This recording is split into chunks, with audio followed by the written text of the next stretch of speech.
Kita mulai ya. Nggih. Assalamualaikum warahmatullahi wabarakatuh. Waalaikumsalam warahmatullahi wabarakatuh. Bismillahirrahmanirrahim. Alhamdulillahirabbil alamin. Amma ba'du. Anak-anakku, 11 agama yang dirahmati Allah.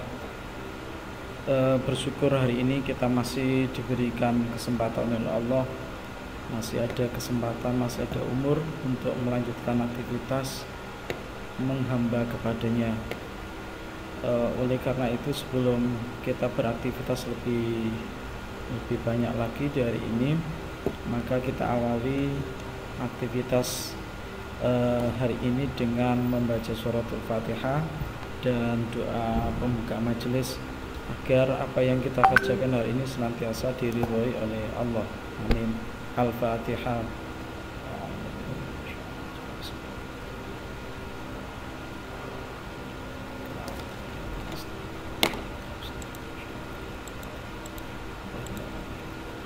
Bismillahirrahmanirrahim. Subhanaka la ilma lana illa ma 'allamtana innaka antal alimul hakim. Rabbi zidni ilma warzuqni fahma birahmatika ya arhamar rahimin. Amin. Sehat semua? Alhamdulillah.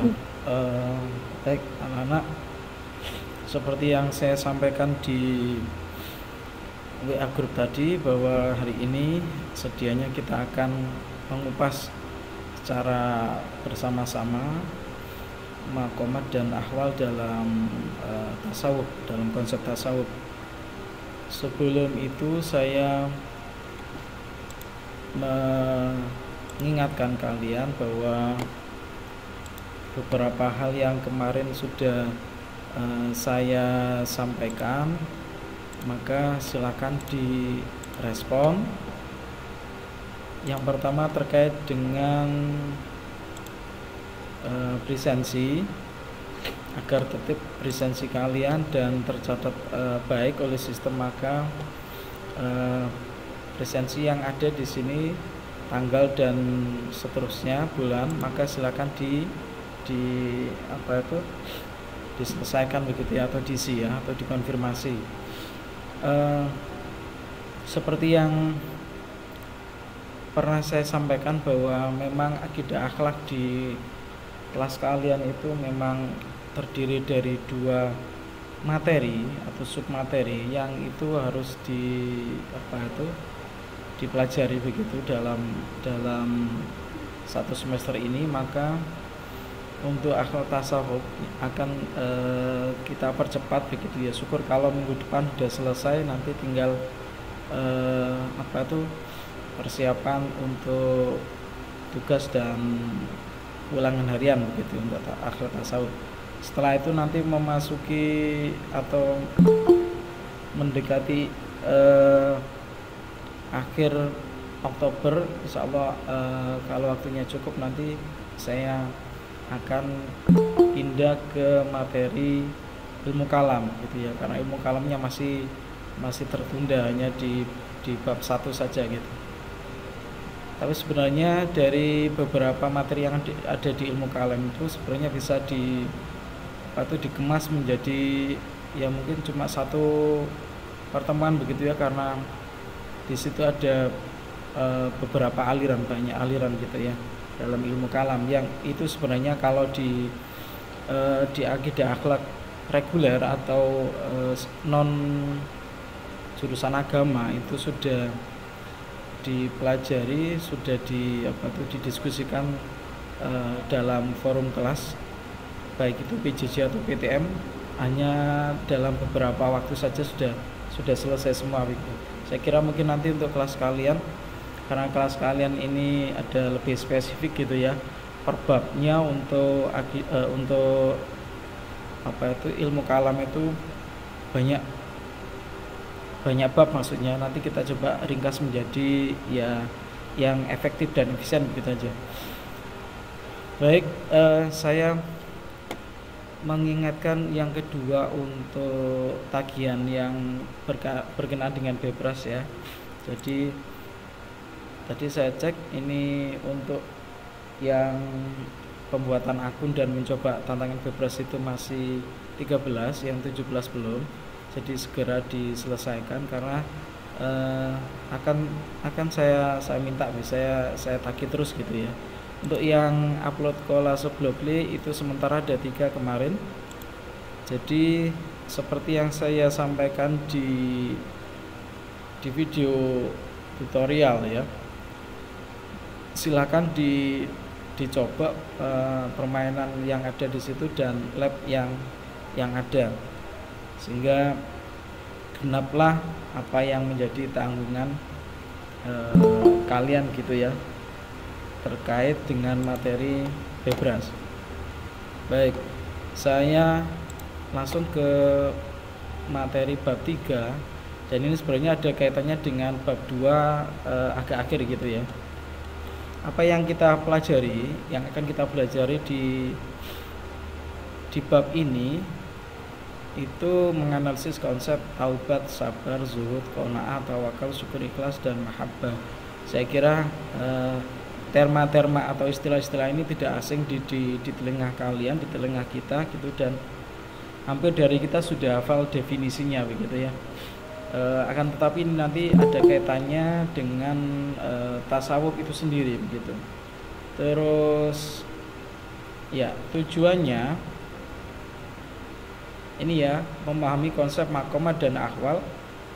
Oke, terus serta tingkatan makomat dalam tasawuf yang lazim berlaku ya di dunia Islam gitu ya. Baik, terus nanti menganalisis hubungan makomat dengan akhwal, makomat dan akhwal. Baik. Oke, kalau ada ilustrasi seperti ini saya kira masing-masing dari kita punya cara memaknai berbeda-beda. Mungkin ada yang mengatakan, Pak, itu gambarannya orang sabar menempuh padang pasir yang begitu gersang dan terus seterusnya, tapi dia tetap melaju begitu ya.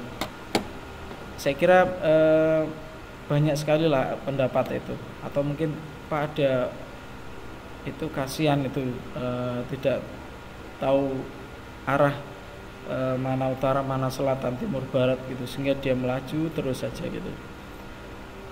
Baik, 2 hal dalam tasawuf itu yang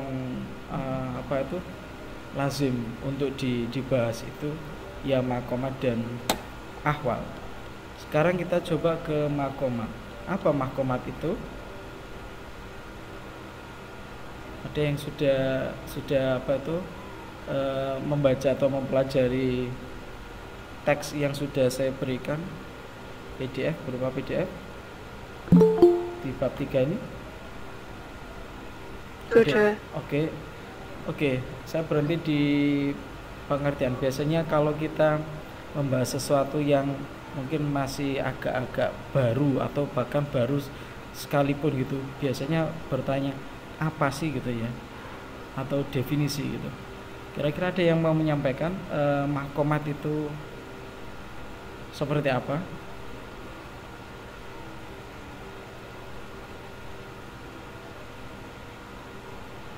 Ayo, ada yang punya pendapat?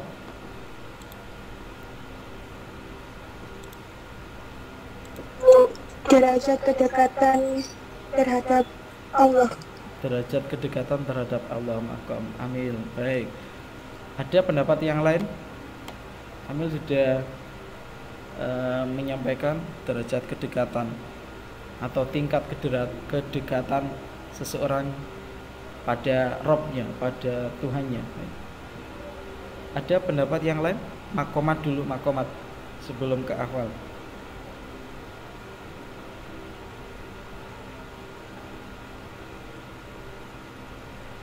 Ada?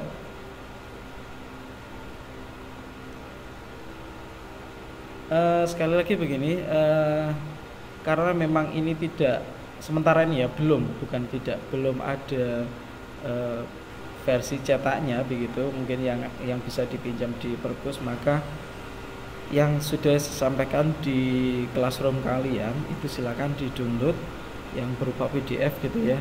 Kalau misalkan HP-nya nggak support, nggak bisa baca file PDF, maka nanti bisa juga nebeng, atau ketika misalkan ke warnet atau pinjam HP-nya teman, terus nanti silakan coba di download dan dibaca gitu ya.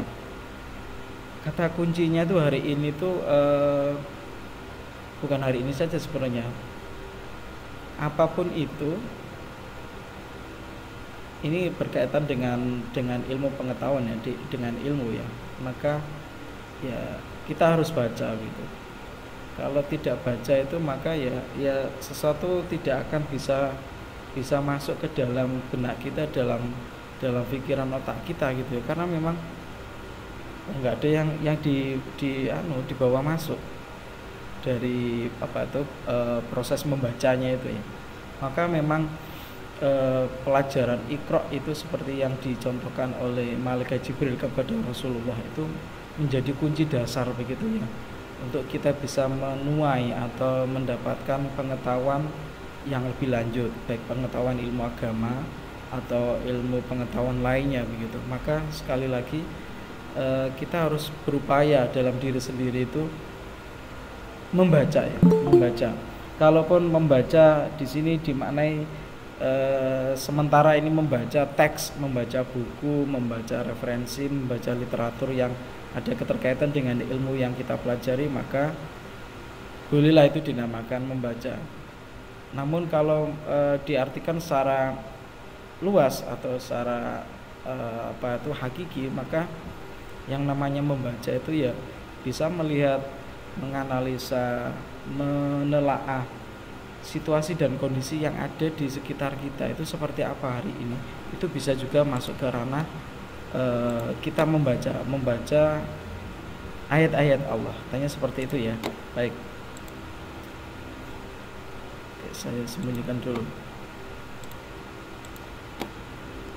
Tiada lain tiada bukan, kalau makom itu seperti yang ada di sini adalah kedudukannya atau tingkatan atau level tertentu yang itu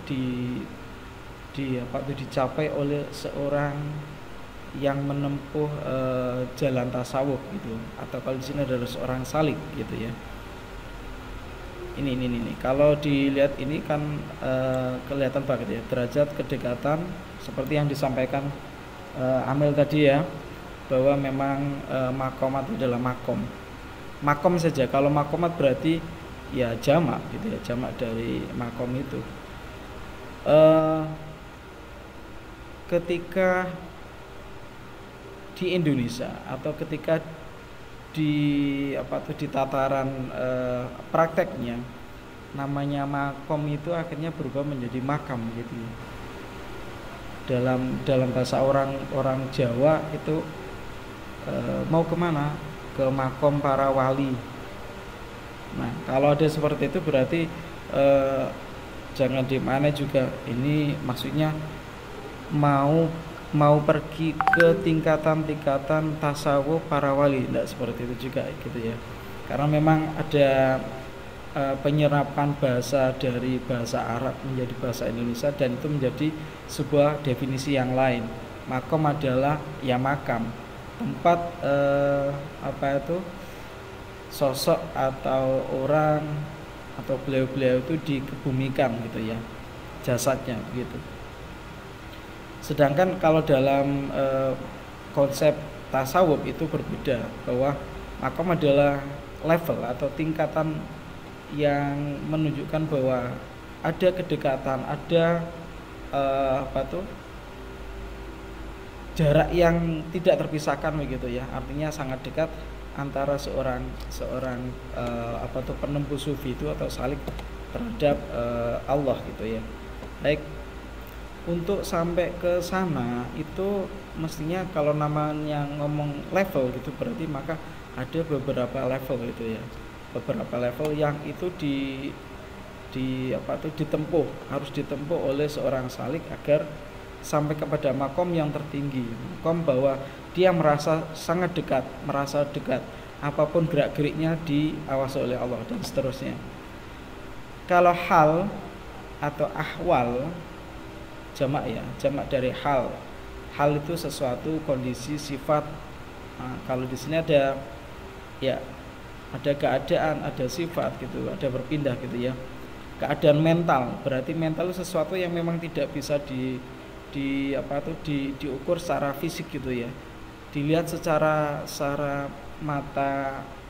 mata lahir gitu, tapi ini berkenaan dengan hal-hal yang sifatnya ruhani, yang metafisik, nggak bisa digambarkan secara fisik gitu ya. Kalau menurut Abu Nasr Al-Tusi gitu ya, atau biasa disingkat Al-Tusi saja gitu, At-Tusi gitu ya, Imam At-Tusi, sesuatu yang hadir dalam hati, yang menyelimuti hati, yang diperoleh oleh hati yang suci dengan senantiasa membaca zikir kepada Allah gitu ya. Sedangkan kalau Imam Ghazali itu menyatakan ahwal itu bagian dari dampaknya makomat-makomat yang telah ditempuh oleh seorang sufi tadi gitu ya. Ini ya, apabila seorang telah mencapai suatu makomat tertentu, maka ia akan memperoleh suatu perasaan tertentu, atau memperoleh kondisi, memperoleh perasaan, memperoleh suasana batin. Nah, suasana batin, kalau misalkan hari ini saya tanya, saya yakin tidak semua dari kalian kalau ngomong batin kita ngomong batin spiritual ya, bukan kamu sekarang merasa apa, sedih Pak karena memang saya paketannya menipis, enggak itu yang saya maksud. Tapi batin mungkin begini, tadi malam kita, atau kebanyakan dari kita, atau hari kemarin lah, kita memperingati Maulidun Nabi Muhammad SAW. Pasti ada beberapa nuansa batin, nuansa perasaan dalam diri sendiri itu. Ketika disebut namanya Kanjeng Nabi itu seperti apa? Saya yakin hampir dari kita itu merasa, oh betapa rindunya kita kepada Kanjeng Nabi, meskipun kita tidak pernah ketemu sama sekali begitu ya. Syukurlah kalau pernah ketemu dalam mimpi. Kalau dalam mimpi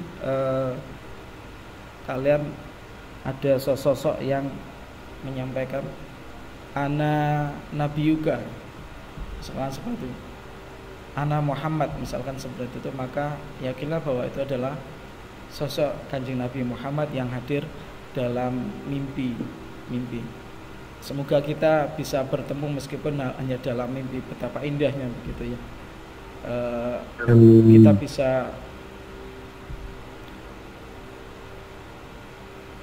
bisa ketemu dengan Rasulullah meskipun dalam mimpi gitu ya. Tapi kita coba lihat diri kita sendiri, kita itu seperti apa ya? Maksudnya kita coba baca diri kita sendiri. Pantaskah kita dihadiri oleh Rasulullah? Pantaskah kita disamperi oleh Rasulullah? Bahasanya disamperi, disambangi lah kalau bahasa kita. Coba kita ukur dalam diri kita sendiri, seberapa banyak kita baca sholawat kepada Rasulullah setiap hari. Kalau itu dirasa masih kurang, kayaknya saya kurang pantas untuk didatangi oleh Rasulullah, maka kita rubah itu.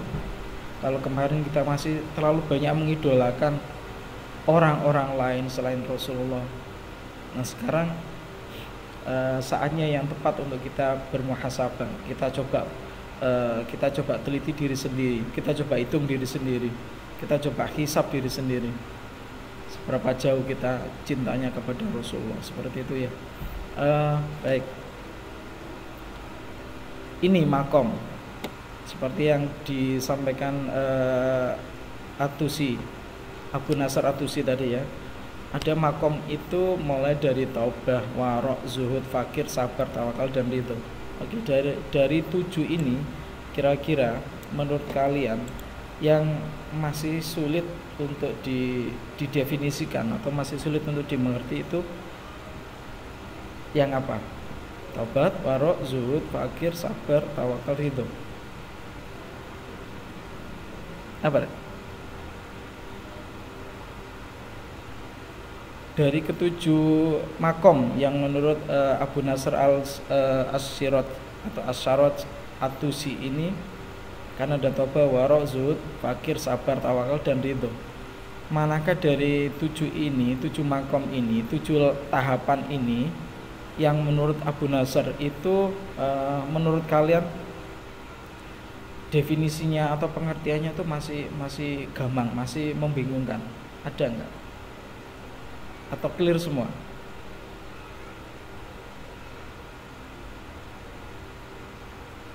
Bisa ditangkap apa yang saya maksud?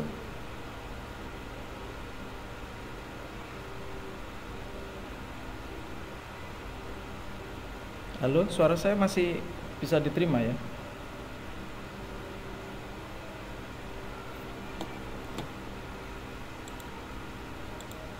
Baik, kita coba urai satu persatu dari ketujuh makom dalam tasawuf menurut Abu Nasr al-Syarat At-Tusi ya.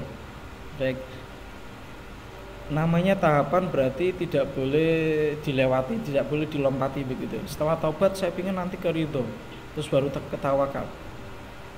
Menurut Abu Nasr memang makomnya itu ya harus step by step ya. Levelnya itu atau makomnya memang dilalui hingga pada ujung akhirnya adalah ridho begitu ya. Taubat ini kalau dalam beberapa definisi yang disampaikan oleh beberapa ulama, beberapa ahli, misalkan Ibnu Hamdan, taubat itu kembali dari sesuatu yang diketahui tercela. Artinya kembali dari hal-hal yang bersifat jelek kepada hal-hal yang bersifat buruk gitu ya. Terus kalau Imam Ghazali itu mendefinisikan tobat itu sebagai kembali dari maksiat menuju ketaatan. Hampir senada dengan Ibnu Hamdan gitu ya. Kembali dari jalan yang jauh artinya apa? Kemarin ya Allah saya berbuat sesuatu yang kurang baik, yang tidak sesuai dengan tuntunan agama, maka hari ini saya akan kembali ke hal yang benar, ke jalan yang benar, yang saya tidak akan mencoba mengulanginya lagi begitu ya. Sehingga ada konsep taubatan nasuha, bukan taubat yang dibuat-buat, tapi taubat yang benar-benar. Ini kalau kita ngomong taubat berarti ada beberapa syarat bahwa taubat itu dikatakan taubatan nasuha. Yang pertama menyesal, terus yang kedua tidak berjanji tidak akan mengulangi lagi begitu ya. Terus yang ketiga senantiasa mengisi sesuatu hal yang baik itu hal yang kemarin buruk menjadi hal-hal yang baik saja gitu ya. Oke. Konsensus atau kesepakatan para ulama terhadap taubat ini adalah upaya atau usaha untuk senantiasa membersihkan hati dari segala dosa. Dosa di sini tidak dimaknai dosa kecil dan dosa besar, tapi semua dosa begitu ya. Dosa kecil pun kalau dilakukan berulang-ulang akan menjadi besar pula begitu. Jangan juga kita terbiasa untuk memisahkan, oh ini dosa kecil aja tobatnya gampang. Jangan. Karena kita itu ya manusia yang senantiasa ada kemungkinan tergelincir ke dosa itu. Maka jangan pernah dari kita itu untuk membedakan ini dosa kecil, ini dosa besar. Maka kalau dosa kecil nggak apa-apa dilakukan, kalau dosa besar jangan. Nah, intinya pokoknya dosa sedapat mungkin kita hindari begitu ya. Baik, ini kalau dalam konsep tasawuf adalah taubat yang sebenar-benarnya, sebagaimana yang saya sampaikan tadi, taubatan nasuha. Kalau yang kita dengar istilah dalam kesehariannya itu taubat yang benar-benar, bukan taubat apa kalau orang Jawa itu mengatakan kapok-kapok lombok. Artinya apa? Hari ini pedas di lombok atau cabai itu digigit gitu, pedas pokoknya wis aku ampun aku kok wedes gitu. Nah suatu ketika besok atau besok lusanya lagi begitu ngambil lagi cabai terus digigit, aku pedes. Bukan seperti itu, bukan kapok-kapok lombok katanya orang Jawa. Jadi bukan hanya taubatan yang dibikin main-main gitu, tapi memang benar-benar taubat itu sebenar-benarnya gitu, sehingga tidak ada keinginan kita untuk mengulangi lagi, merasa getun gitu ya, merasa getun. Ada ungkapan juga dari orang-orang Jawa itu, getun mangan telek gitu ya, getun mangan telek. Ini permisalan ya, bahasa saya, mohon maaf ini jangan dianggap menjadi sesuatu yang jorok saya menyatakan itu. Pak Rahmat kok ngomongnya jorok? Enggak, saya menirukan ada beberapa orang Jawa itu yang ketika melakukan sesuatu yang kesalahan gitu, kesalahan atau yang bermakna negatif, itu beliau saking getunya tuh, ya Allah aku getun mangan telek.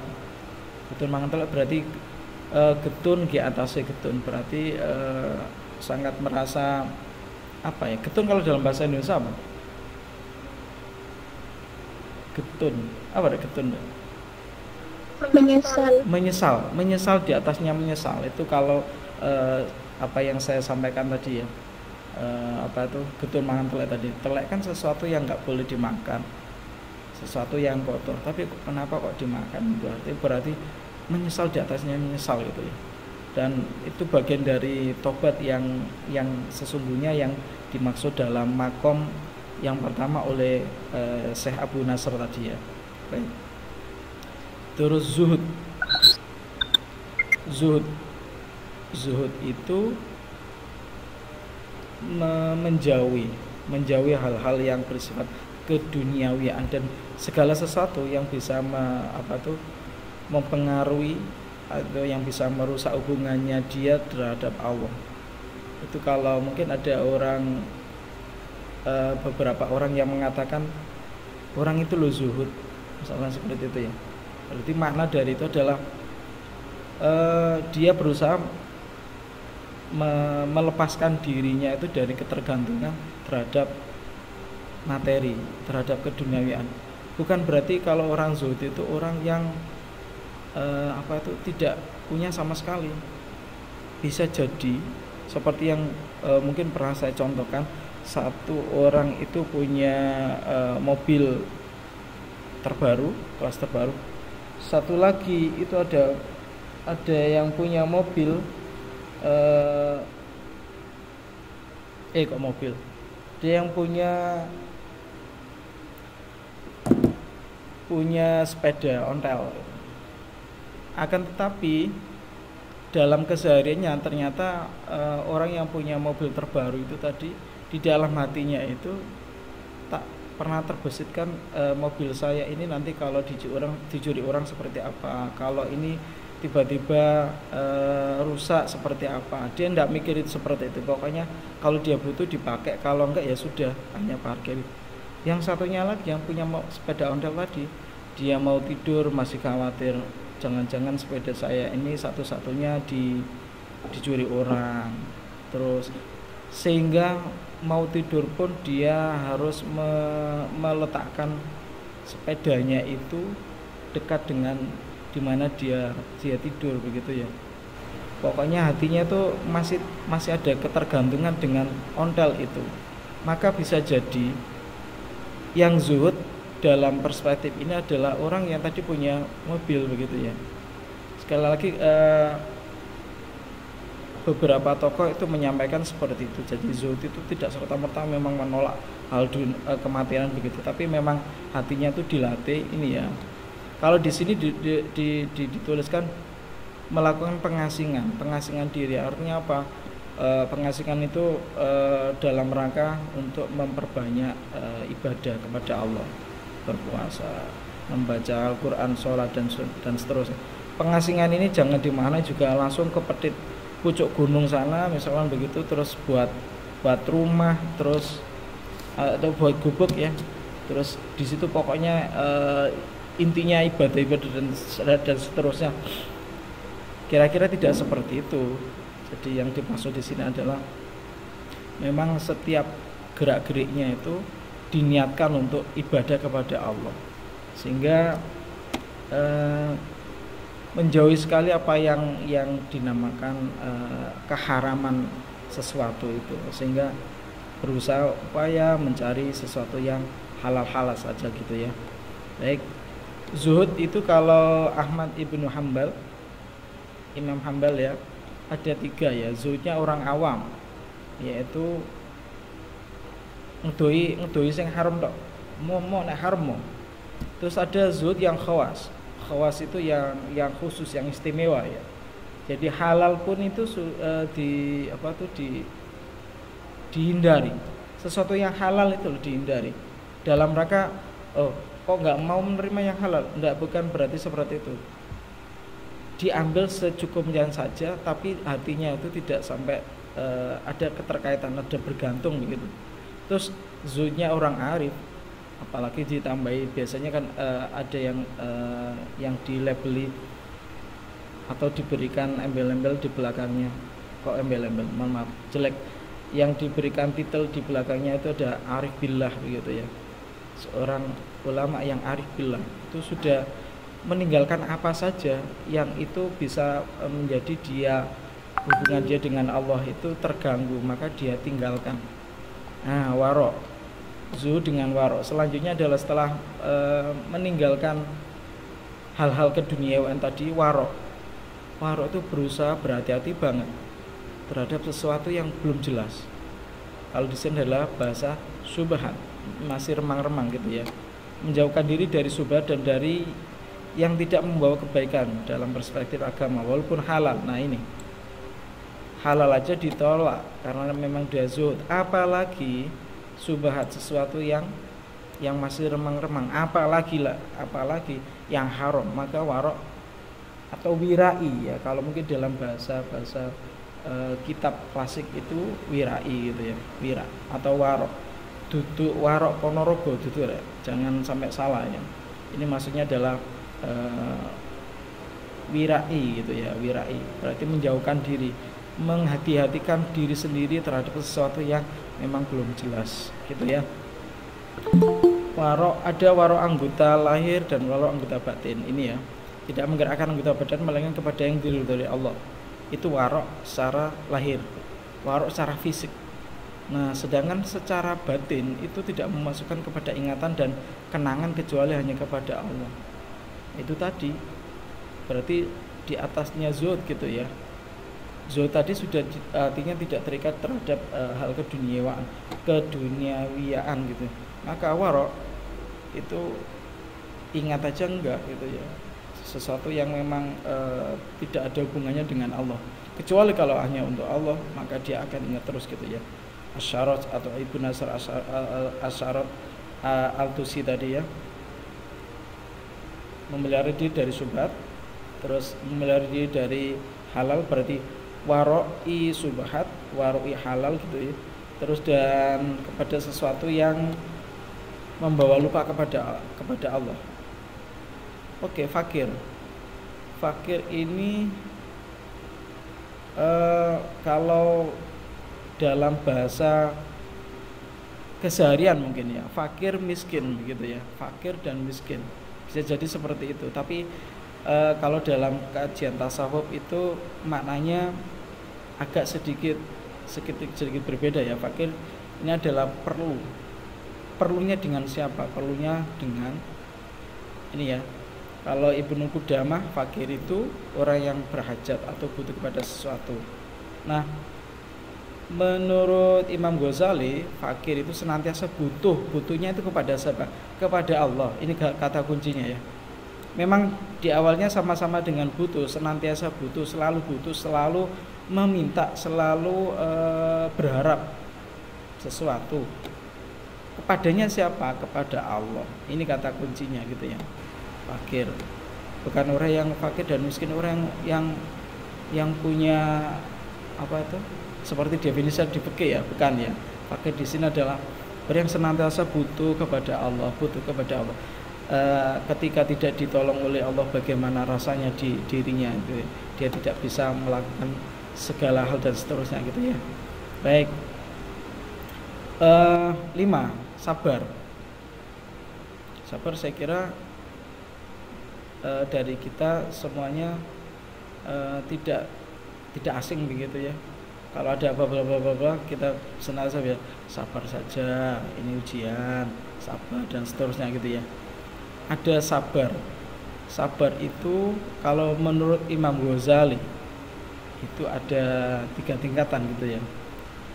Level tingginya adalah ini, dorongan hawa nafsu, seperti yang kemarin Salman tanya, ada fitrah, ada nafsu, ada akal, ada qalb, ada hati itu. Ini kalau menurut Imam Ghazali terkait dengan makom sabar, maka yang pertama adalah semua dorongan-dorongan nafsu itu diusahakan untuk ditundukkan atau diredamkan gitu ya. Jadi sabar dalam berjuang, sabar dalam taat. Kalau ini tadi sabar dalam maksiat gitu ya. Artinya meninggalkan maksiat, dorongan yang jelek itu ditundukkan atau ditinggalkan. Dalam perjuangan berarti ini dalam ketaatan gitu ya. Terus tingkat terendah adalah ini ya, sabar karena kuatnya hawa nafsu dan kalahnya dorongan agama. Ya masih tergelincir gitu ya. Kalau untuk itu level yang rendah ini. Oke, selanjutnya adalah tawakal.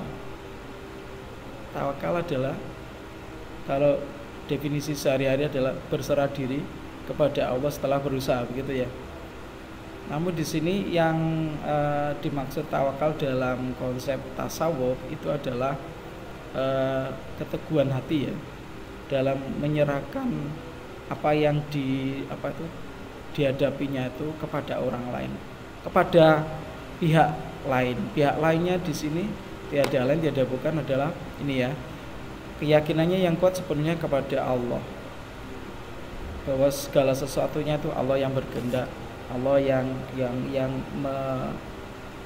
mengupayakan begitu, sehingga hanya kepada Allah saja dia menyerahkan segala sesuatunya tadi ya. Ada ini, ada tingkatan-tingkatan, ada bidayah, ada mutawasithah, pertengah, ada nihayah, terakhir gitu ya. Tawakal yang dalam posisi tertinggi gitu ya. Jadi pada ridho dan menerima apa yang menjadi ketentuan Allah begitu. Terus pokoknya pasrah sama Allah gitu, dengan tidak meninggalkan upaya-upaya lahir dan batinnya. Artinya ya ikhtiarnya tetap jalan begitu ya. Namun segala sesuatunya terakhirnya adalah Allah saja yang berkehendak. Level 7 atau makom 7 itu adalah ridho. Ridho sama halnya dengan ini ya, kalau diterjemahkan di sini adalah sikap mental yang mesti dimiliki, dijalani. Bersih, sempurna, tinggi rohani dapat dicapai. Tidak menentang apa yang telah ditetapkan oleh Allah.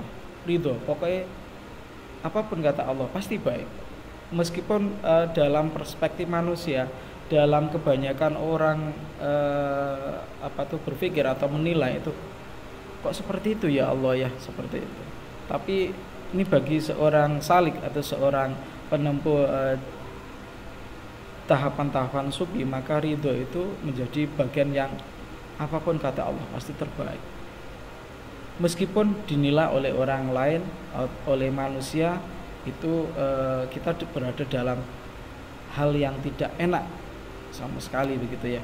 Tapi sekali lagi ini ridho sama Allah gitu ya. Ini coba, ridho adalah tenangnya hati dan menghadapi ketentuan-ketentuan Allah, tidak pernah protes. Kenapa begini ya Allah? Mengapa engkau begitu ya Allah?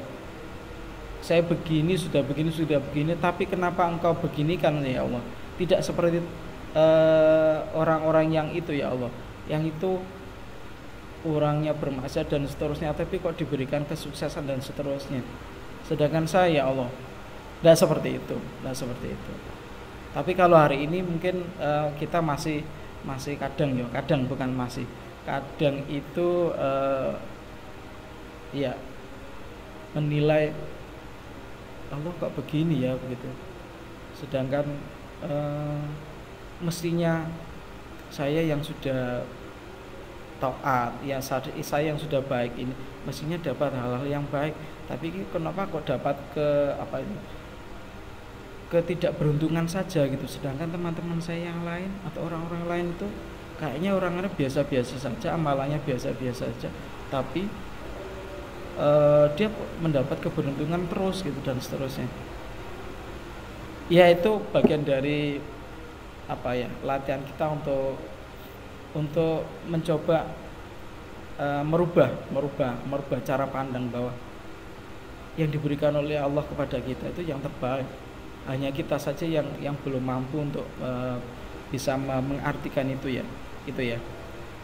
Baik, ini kalau ahwal itu ada muhasabah, merasa dirinya itu dalam kondisi yang benar-benar dekat dengan Allah, atau muraqabah ya, muraqabah artinya dipantau terus oleh Allah begitu. Oke, terus syauq itu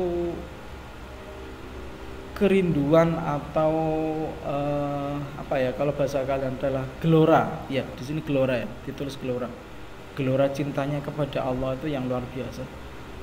Setelah dia mengalami suatu kondisi yang merasa berada di kedekatan Allah, berada dekat dengan Allah, terus syauq, senantiasa rindu, senantiasa cinta, bergelora cintanya kepada Allah. Terus mahabbah, hampir-hampir sama nih, syauq ya, gelora cintanya, rindunya. Syauq itu mungkin lebih terasa rindunya gitu ya. Kalau mahabbah berarti mencintai atau menyayangi atau kecintaan yang sedalam-dalamnya gitu ya. Seperti tasawuf mahabbah yang itu dikembangkan oleh Rabi'ah al-Adawiyah itu ya. Ada perasaan bahwa dirinya tuh cinta banget dengan Allah, sampai saking mahabbahnya dia tuh si Rabi'ah al-Adawiyah ini, beliau menyampaikan penyesalannya, kenapa ya Allah engkau itu menjadi Tuhan dari makhluk atau dari manusia yang lain, kenapa kok enggak Tuhanku saja begitu. Saking cintanya beliau kepada Allah gitu ya, sampai punya pernyataan seperti itu. Sekali lagi menurut Abu Nasr Asyarat Atusi bahwa mahabbah itu mahabbahnya orang biasa, mungkin ya seperti kita ini ya biasa. Terus mahabbah orang sidik dan mahabbah orang arif, kalau ada orang biasa mengingat kepada Allah dengan zikir, itu bagian yang terkecil gitu ya, atau yang mahabbah yang level paling dasar gitu. Orang sidik suka menyebut nama-nama Allah. Apa bedanya Pak dengan zikir? Kalau zikir mungkin kita hanya sebatas di bibir saja mungkin ya. Kalau mahabbah orang sidik itu selain menyebut nama-nama Allah, zikirnya Allah itu ya di mulut, ya di semua organ tubuhnya gitu ya. Sehingga mengomong Allah Maha Rahman itu, ya Allah ya Rahman, ya Allah ya Rahim itu ya sudah, semuanya dari perangkat yang ada di tubuhnya dia itu, menjadi ikut untuk menzikir seperti itu. Kalau orang arif ini sampai berdialog ini ya. Berdialog itu seperti apa?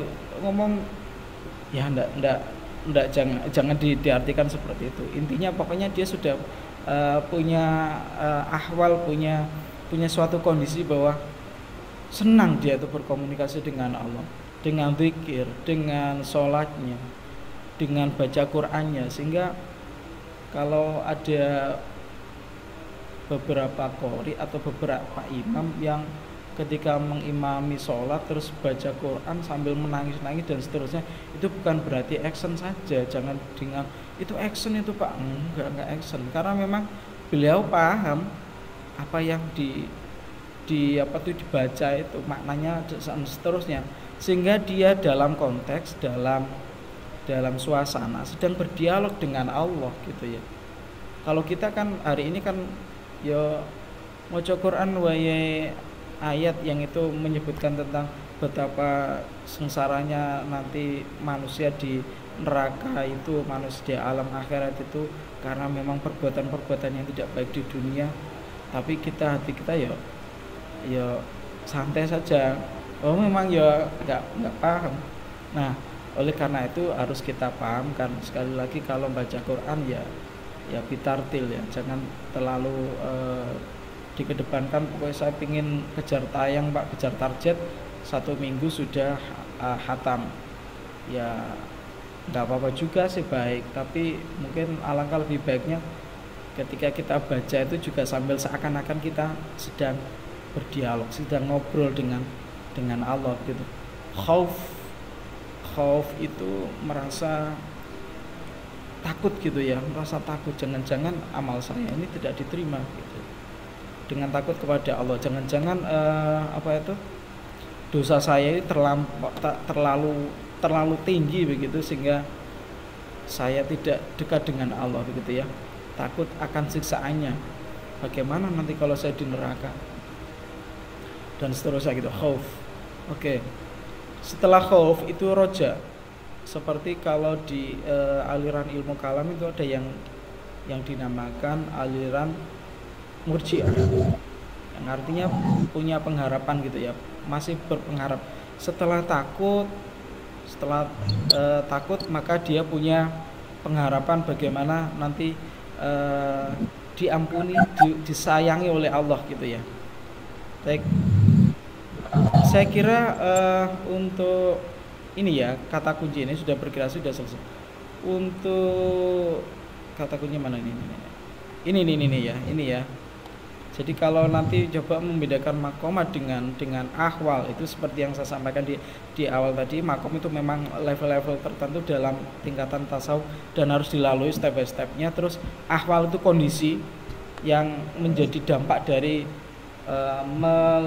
melewati level-level atau makom-makom tadi yang sudah ada. Kalau di sini ini keadaan mental yang dirasakan oleh para pengamal tasawuf sebagai anugerah yang datang dari Allah, langsung dapat percikan dari kuasa Allah begitu ya, sehingga merasa muqarabah ini bukan mu'arabah, ini salah cetak ini. Muqarabah ada kedekatan terus dengan Allah, mahabbah cinta, khauf tadi apa? Khauf takut, khawatir, roja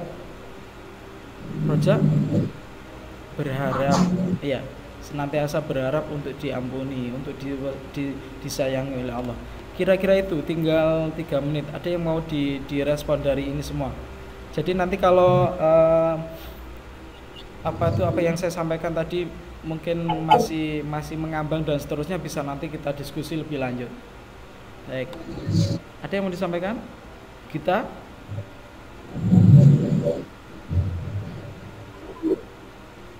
atau yang lainnya?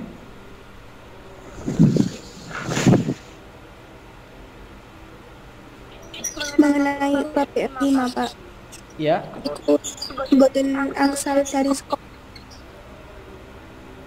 Suaranya terputus. Ya Pak. Kita diulang.